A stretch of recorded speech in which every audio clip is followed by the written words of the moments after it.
ஈஸ்வர்யாவின் சூழ்ச்சி மிக விரைவில் ராஜாங்கத்தின் முன் வெளிச்சத்திற்கு வரும். அவர் கோபத்தில் அவளை வீட்டிலிருந்து வெளியேற்றி விடுவார். நீங்கள் கூட அப்படித்தான் நினைத்தால் இந்த கதையை கண்டிப்பாக விரும்புங்கள். இப்போது தாமதமின்றி இந்த சுவாரஸ்யமான மற்றும் உணர்ச்சிகள் நிரம்பிய திருப்பத்துக்குள் செல்வோம். அந்த நேரத்தில் வீட்டின் சூழ்நிலை மிகவும் பதற்றமாக மாறுகிறது.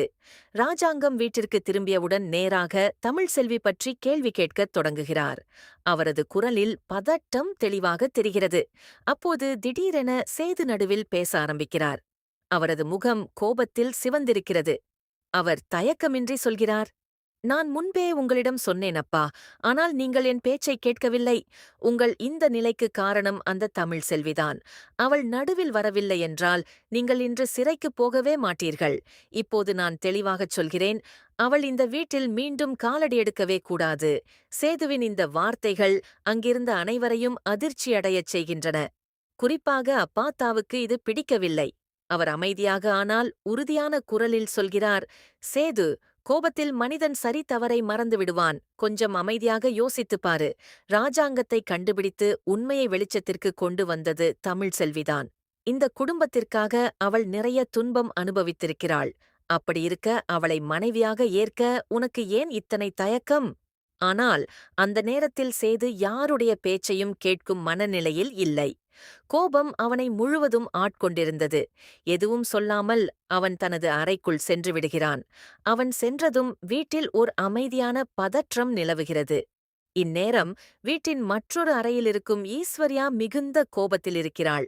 அவள் சித்ராவை பார்த்து சொல்கிறாள், நாம் இவ்வளவு பெரிய திட்டம் போட்டோம், எல்லாவற்றையும் நன்றாக திட்டமிட்டோம், ஆனால் கடைசியில் எல்லாம் கெட்டுப் போய்விட்டது. ராஜாங்கம் சிறையில் இருந்திருந்தால் இப்போது இந்த வீட்டின் உரிமையாளர்கள் நாம் தான். ஆனால் இப்போது எல்லாம் கையிலிருந்து போய்விட்டது.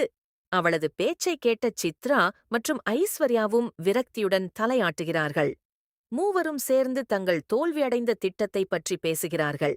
எப்படி தமிழ் செல்வியை சிக்க வைத்தார்கள், எப்படியெல்லாம் தங்களுக்கே எதிராக மாறிவிட்டது என்பதையும் விவரிக்கிறார்கள். அந்த நேரத்தில் சாவித்ரி திடீரென கதவின் முன் வந்து நிற்கிறாள்.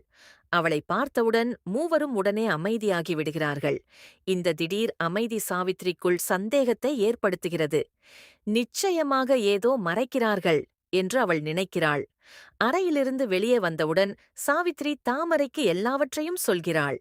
இந்த மூவர் மேலும் எனக்கு நம்பிக்கை இல்லை, ஏதோ தவறு இருக்கிறது, நாமே உண்மையை கண்டுபிடிக்க வேண்டும் என்று கூறுகிறாள். சிறிது யோசித்த பிறகு அவர்கள் ஒரு திட்டம் போடுகிறார்கள். அறைக்குள் ஒரு சிறிய மைக்கை மறைத்து வைப்பது. சில நேரத்தில் ஒரு பார்சல் வருகிறது, அதில் அந்த மைக் இருக்கும். சரியான நேரம் பார்த்து மூவரும் அறையில் இல்லாத போது சாவித்ரி மற்றும் தாமரை உள்ளே சென்று மைக்கை ஒளித்து வைக்கிறார்கள். பிறகு அவர்கள் வெளியே வந்து காத்திருக்கிறார்கள்.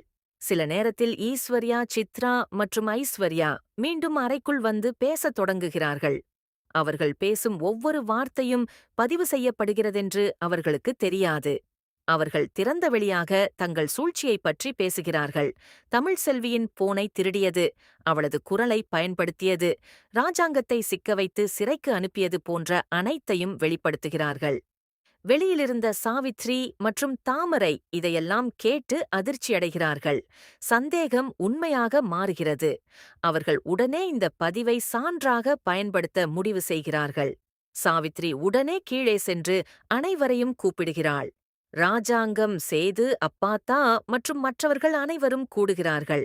அவர்கள் முன் சாவித்ரி எந்த விளக்கமும் இல்லாமல் அந்த பதிவை ஓடவிடுகிறாள். பதிவு ஒலிக்கத் தொடங்கியவுடன் வீடு முழுவதும் அமைதியாகிவிடுகிறது. ஒவ்வொருவரும் அதை கவனமாக கேட்கிறார்கள். ஈஸ்வர்யா மற்றும் அவளது கூட்டாளிகளின் சூழ்ச்சி முழுவதும் வெளிச்சத்திற்கு வருகிறது. உண்மை தெரிய வந்தவுடன் அனைவரின் முகமும் மாறுகிறது. சேது அதிர்ச்சியடைந்து நிற்கிறான். தமிழ் செல்வி குற்றமற்றவள் என்பதை அவன் புரிந்து கொள்கிறான். ஈஸ்வர்யா தப்பிக்க முயல்கிறாள். இது எல்லாம் பொய், எங்களை சிக்க வைக்கிறார்கள் என்று சொல்கிறாள். ஆனால் இப்போது யாரும் அவளை நம்பவில்லை. ராஜாங்கம் மிகுந்த கோபத்தில் சொல்கிறார், இது எல்லாம் மிகை. இந்த குடும்பத்துக்கு இப்படியொரு துரோகம் நான் ஒருபோதும் மன்னிக்க மாட்டேன். அவர் சேதுவிடம் சாட்டையை கொண்டு வரச் சொல்கிறார். சேதும் உண்மையை புரிந்து கொண்டு சாட்டையை கொண்டு வருகிறான். ராஜாங்கம் கடுமையாக தண்டனை அளிக்கிறார். அதன் பிறகு அவர்கள் உடனே வீட்டை விட்டு வெளியேற வேண்டும் என்று கட்டளையிடுகிறார். சேது மற்றும் மற்றவர்கள் சேர்ந்து அவர்களின் பொருட்களை வெளியே எறிகிறார்கள். இறுதியில் ஈஸ்வர்யா, சித்ரா மற்றும் ஐஸ்வர்யா வீட்டிலிருந்து வெளியேற்றப்படுகிறார்கள். அவர்கள் அழுது கொண்டும் கோபத்துடனும் வெளியேறுகிறார்கள்.